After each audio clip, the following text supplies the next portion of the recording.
Once in a while I get people that really, or that claim they don't believe in evolution. And my response generally is, why not? Really, why not? You guys believe 20 billion years ago there was a big bang where nothing exploded and produced everything. 4.6 billion years ago the earth cooled down, made a hard rocky crust. It rained on the rocks for millions of years, turned them into soup, and the soup came alive 3 billion years ago. Found somebody to marry, and something to eat, of course, and slowly evolved into everything we see today. There are some lies in our science books. Taught it for 15 years. Even though I'm not teaching it anymore, I still like to study. It's so many neat things to learn. We're going to cover some of that tonight. I'm not against science, I'm not against schools, I'm not against teachers. Because most of them don't know what they believe. You have to tell them. They teach the kids it all started with a big bang 20 billion years ago. What exploded?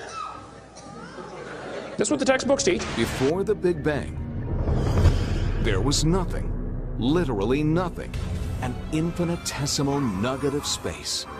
And then something happened, triggering the most colossal explosion in history. Yes, boys and girls, you see, nothing exploded, and here we are. So I asked this professor if I could ask him some questions about the Big Bang. I said, where did all this matter come from? He said, well, we don't know that for sure. I said, well, sir, would you please tell me where the laws came from? The universe is run by laws, gravity, centrifugal force, inertia. Who gave the laws? He said, we don't know that either. I said, sir, could you tell me where the energy came from? You know, it takes energy to make a big bang. Who bought the gas to run this machine anyway?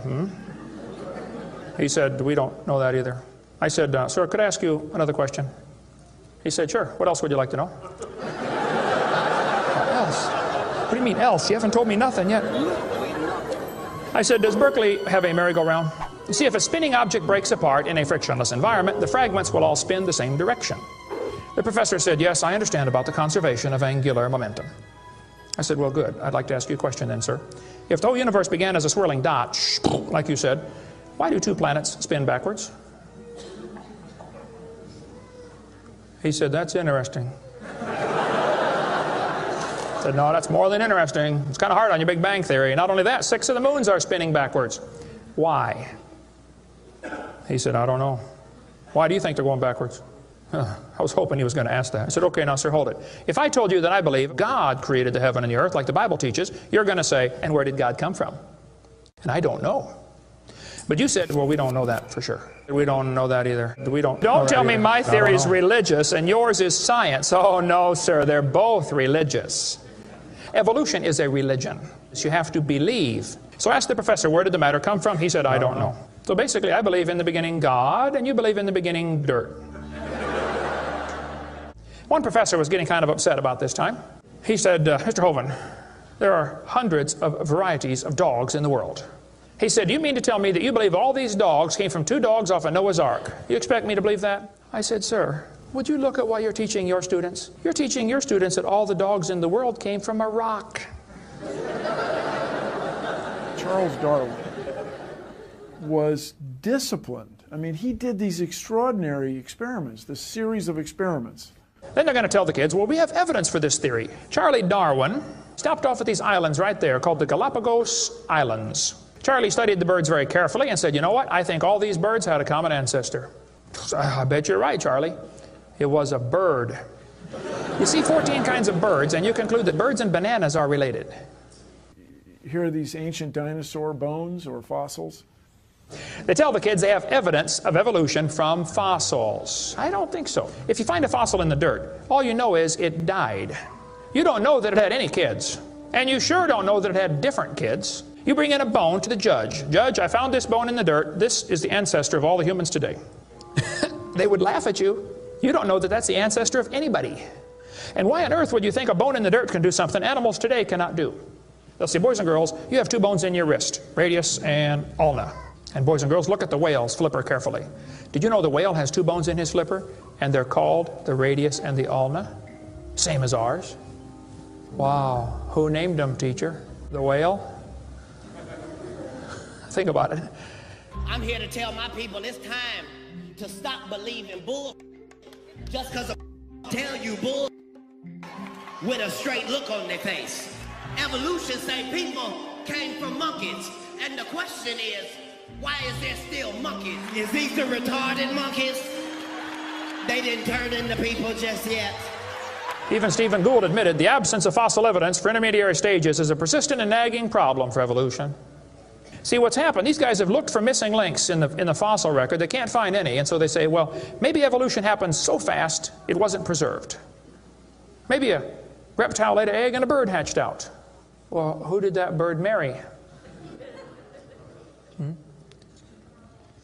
This process that brought us to be is billions of years old. It happens very fast, billions of years fast. Here is radioactivity. We're going to tell the kids in the late 1940s they invented carbon dating. We're going to explain a little bit about radiometric dating and how it's supposed to work, and then show you that it does not work, okay? It sounds good, but there are some assumptions that mess everything up. If we had walked into a room and found a candle burning on the table, and I asked you the question, when was it lit? You say, I don't know, Mr. Hovind, it's burning when I got here. Okay, well then let's do some empirical science. Let's measure the height of the candle. Suppose the candle is 7 inches tall. Who can tell me when it was lit? Okay, nobody. Let's do some more empirical science. Let's measure the rate of burn. Suppose we determine it's burning an inch an hour. When was it lit? You're going to have a hard time telling me unless you're willing to make some assumptions. You find a fossil in the dirt, you can measure how much C14 is in it. Very accurately, by the way. And you can measure how fast it's decaying. That's just like measuring the height of your candle and how fast it's burning. Now, when did that animal die? You don't have a clue. Here's what you ought to consider about carbon dating. Samples of known age, it doesn't work. If it's a sample of unknown age, it is assumed to work. It's just really a hard thing. It's really a hard thing. Your world just becomes fantastically complicated when you don't believe in evolution. Freshly killed seal, carbon dated 1,300 years old. Shells from living snails, carbon dated 27,000 years old. Living penguins, carbon dated 8,000 years old. One part of Dima was 40,000 years old, another part was 26,000, and the wood next to it is 9,000. Then they tell the kids about the geologic column. They say each of the layers is a different age, you know, Cenozoic, Mesozoic, Paleozoic, Archaeozoic, all them zoic boys. Now, if you get a petrified tree standing up, running through different rock layers, I don't think it's smart to say those layers are vastly different ages. Those trees did not get slowly covered by the sediments over millions of years. They would rot and fall down. Crazy. They'll say, boys and girls, you have an appendix that you don't need anymore. That's a vestigial structure. That's proof of evolution. Well, excuse me, you do need your appendix. The appendix is part of your immune system. If your appendix is taken out, you can still live, okay? But it increases your susceptibility to quite a few diseases. You could live without both your legs and both your arms and both your eyes also. That doesn't prove you don't need them. There are no vestigial organs. And even if there were, that would be the opposite of evolution. That's losing, not gaining. I was taught when I went to school, man used to have a tail, but he lost it because he didn't need it. I thought, didn't need it? Have you ever thought how handy a tail would be? Have you ever come to the door with 2 sacks of groceries? Wouldn't that be nice, man, to be able to grab that door and walk right around and get in it? Lost it because we didn't need it. Man, you could drive the car and tune the radio knob and hold the Coke at the same time. What we're finding is that natural selection seems to be an incredibly important factor in generating new species. Natural selection, the key evolutionary mechanism Darwin identified. The bad designs get eaten by the good ones, and so all you have is good ones. Why is there still monkeys? Natural selection doesn't cause any evolution. It makes sure the bad ones don't survive, but it's not going to change it to something else. That's what evolution is. If you worked in a factory that produced cars, and your job was to check for defects, and you caught every single mistake, and you rejected it, how long would it take that process to change the car to an airplane? You say it'll never change it. That's my point. The students are taught we have evidence from development. Darwin considered this by far the strongest single class of evidence. This textbook says the human embryo growing in the mother has gills like a fish. Those little folds of skin are not gills. Those little wrinkles under your chin when you're growing up later develop into bones in the ear and glands in the throat. They never have anything to do with breathing. I've seen folks that have 5 or 6 chins and they can't breathe through any of them but the top one. Those are not gill slits. Ernst Haeckel, though, said the turning point in his thinking was when he read Darwin's book. He made huge charts of his posters of his drawings of these embryos and traveled all over Germany and just about by himself converted the Germans to believing in evolution. Haeckel took a drawing of a dog and a human embryo and he changed them to make them look exactly alike. On top are Haeckel's fake drawings. Underneath are actual photographs of what he claimed he was drawing a picture of. Now, either he's a lousy artist or he's a liar.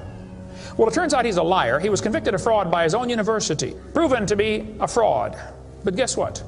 Haeckel's fake drawings are still used in textbooks in your state right now. It's only been proven wrong 125 years ago. I know it takes a while to get textbooks up to date, but that ought to be plenty of time. Adolf Hitler said, "You let me control the textbooks, I'll control the state." Watch this sentence here carefully. Some kid's doing this for homework tonight. Boys and girls, do you think humans are still evolving? Now, what kind of question is that? Doesn't that question assume that evolution has happened? What if a kid doesn't believe in evolution? How's he supposed to do his homework tonight? That question does not teach him how to think critically. That teaches him what to think, not how to think. And when the kid gets done with this course, he's going to think he knows how to think. But he doesn't. He knows how to be told what to think. Brainwashing at taxpayer expense. They want to use my tax dollars to teach that to your kids in our schools. If you want to deny evolution, that's fine. But don't make your kids do it, because we need them. And that's where the problem comes in. Okay? If you want to believe in the Big Bang, just enjoy yourself, but keep your religion at home. The Russian atheist astronomer came to America and spoke at one of the universities, and he started off his speech, he said, "Folks, either there is a God or there isn't. Both possibilities are frightening. If there is no God, we're in trouble. We're hurtling through space around the sun right now at 66,000 miles an hour, and nobody's in charge." That's a scary thought.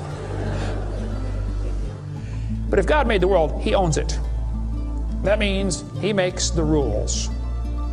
You see, if there is a God, we better find out who He is, and find out what He wants, and do what He says.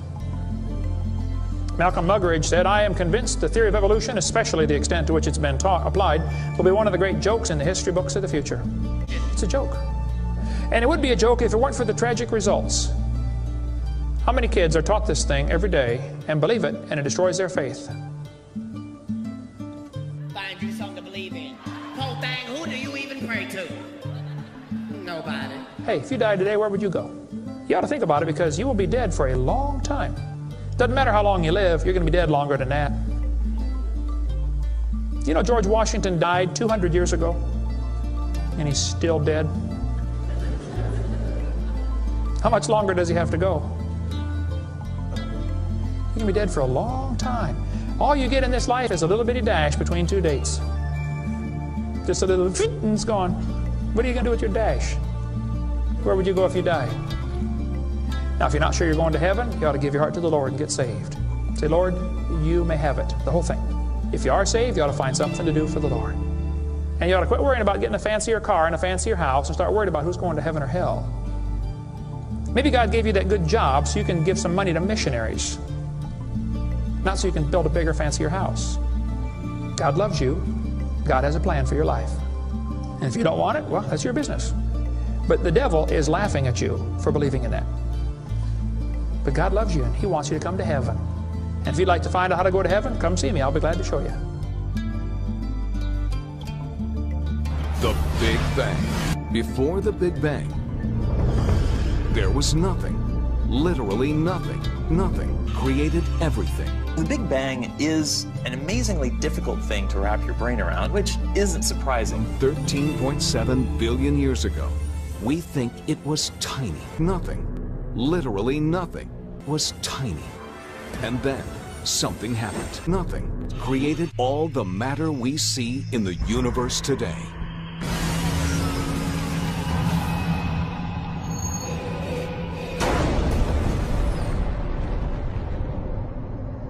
Nothing is more powerful than nothing. And that's what trips most of us up. It was the explosion of nothing. Find you something to believe in. World getting crazy. Hey, you better believe something.